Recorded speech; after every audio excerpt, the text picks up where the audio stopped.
Hi guys, and welcome back to my channel. So today we're going to be doing some half box braids and half Bantu knots with the Easy Braid Professional's hair. I'm using BB grease to help with oiling her scalp. Also have some smooth edges to help with the flyaways to smooth down her ends.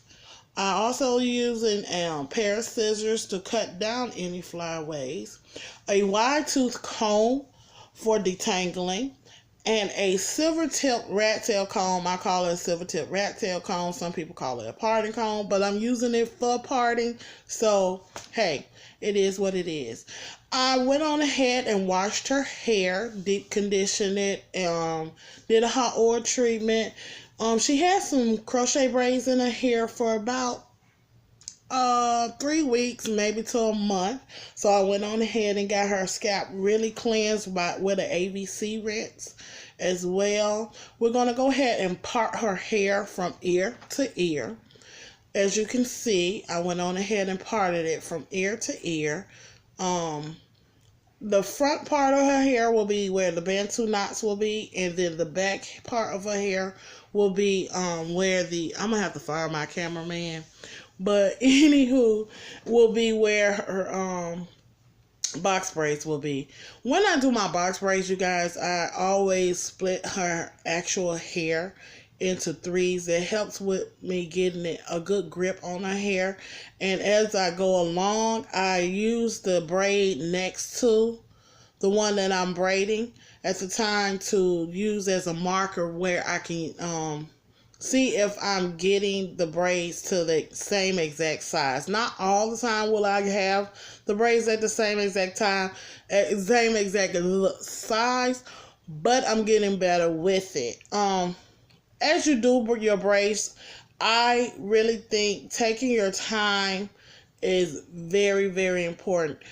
Some people just do it and they have a straight neck and just braided hair. For me, I had to practice, and practice does makes it perfect, and neatness comes with time. But I think the best thing to do is first get that grip together, because you can always, if you don't like the braid, you can always take the braid down, try again. And it's okay to do that. Don't think that, oh shoot, I didn't get it right the first time, I'm not going to get it right. No, no, no, no, no. Always go back. If you don't like it, try it again.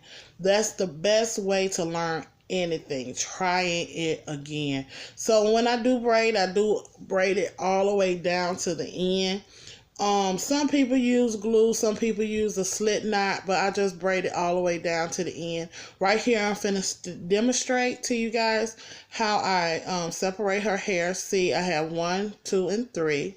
And then I take the braiding hair and I kind of do a U-loop type thingy with the hair, kind of like split it, and then loop it across each other as I go along. That way you still have your 3 parts. When you do that, see right here you have 1, 2, 3. So 1, 2, and 3, like an M shape. Now that I see it, it's an M shape. So like an M shape, and you kind of go over and under, gripping, continuing to hold your grip, but not too tight. Please, not too tight, because you want your child or your niece or your client to be able to think after you finish getting those braids in. You want them to be able to continue to think. You do not want the braids to have all their thoughts. So just take your time. Use some smooth edges or any type of edge control or anything that you're using to help with the flyaways. I like argan oil, but I had the smooth edges on already at my house, and I really didn't feel like going out. So I went on ahead and used that as a way to help with the flyaways, and braid all the way down. Or you can use glue, or you can use a slip knot, whichever one that you prefer.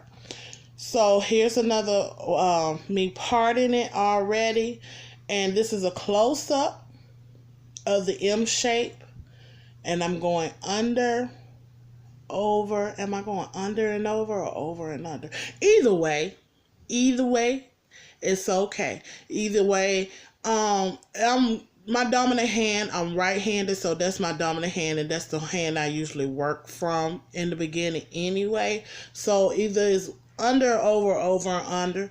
But hey, I got the braid. I got the braid. And using the smooth edges as I go along. So continue to watch me as I take my time and do these braids.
As you can see, her back is completed, and I also went on ahead and did the left side of her head with the Bantu knots. I did some little small braids in the side, so she's going to have 10 Bantu knots all together.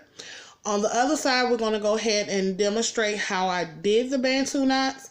When you're doing the Bantu knots, you're going to start it with like you do your regular box braids, but please do not braid as tight, because after you finish braiding the Bantu knot, you're going to twist that braid around to make your Bantu knot, and you don't want to cause a lot of tension on their edges. And also those little white bumps that show up, I don't know the exact name for them, but those are painful as well, you guys. So you don't want to make your Bantu knot super tight in their hair. Once again, you want them to be able to think once you're done with doing their hair.